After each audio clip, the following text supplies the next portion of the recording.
8 রাকাত বানাইছে কিনা? আপনি দেখেন 3 রাকাত বিতিলকে 1 রাকাত বানাইছে কিনা?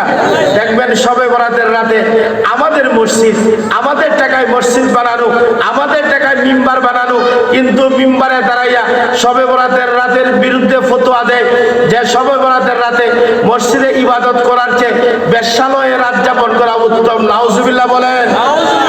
এই সকল মুনাফিকদেরকে অনুসরণ করা, তাদের ফতোয়া গ্রহণ করা আমাদের জন্য জায়েজ হবে না। এবার জায়েজ হবে না। অতএব আমি আপনাদের প্রতি আহ্বান করব, দাড়ি টুপি জুব্বা মুফতি মুহাদ্দিস দেখেই দৌড়ায় যায় না।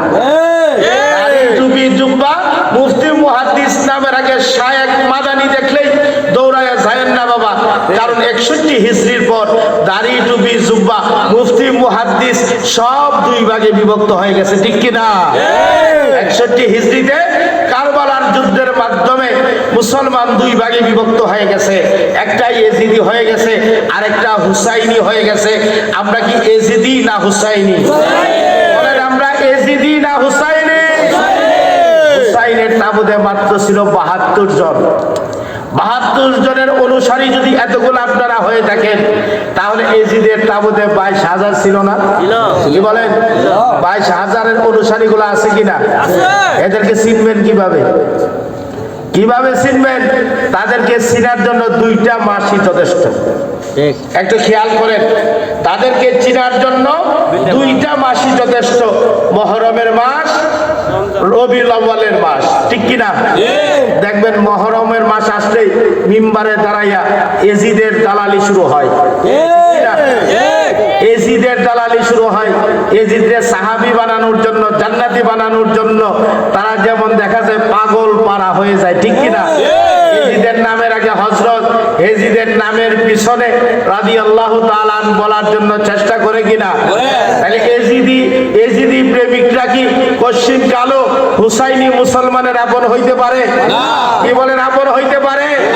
অতএব মুহররমের মাস আসলেই তাদের উৎপাত শুরু হয়। আবার দেখবেন মিলাদুন নবীর মাস আসলো, কিছু মুনাফিককে চিনা যায় মিম্বারে, আমাদের মিম্বারে দাঁড়াইয়া মিলাদুন নবীর বিরোধিতা করে, ঠিক কিনা? অতএব এদের কাছ থেকে সাবধানে থাকতে হবে। তারা হলে ইমান সুর। এই ধরনের ইমান সুরদের কাছ থেকে দূরে থাকবেন বাবা, নতুবা আপনাকে যে কোনো সময় বেঈমান বানাইয়া কবরে পাঠাই দিবে, ঠিক কিনা? কারণ মুসলমানের ইমানের মূলই হলো আবার নবীর মহব্বত, ঠিক কিনা? আবার নবীর মহব্বতে যাদের ত্রুটি আছে তারা কোশ্চিন কালেও ইমানদার হইতে পারে না। কারণ ওই সকল মৌলবীরা আবার নবীর মহব্বত তাদের অন্তরে নাই।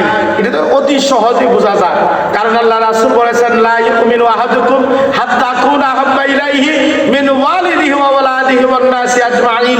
তোমরা ততক্ষণ পর্যন্ত ঈমানদার না যতক্ষণ পর্যন্ত তোমাদের ধন সম্পদ, বিবি বাচ্চা, তেমন কি নিজের জানের চেয়ে আমি নবীকে ভালো না বাসতে পারছো, ঠিক কিনা?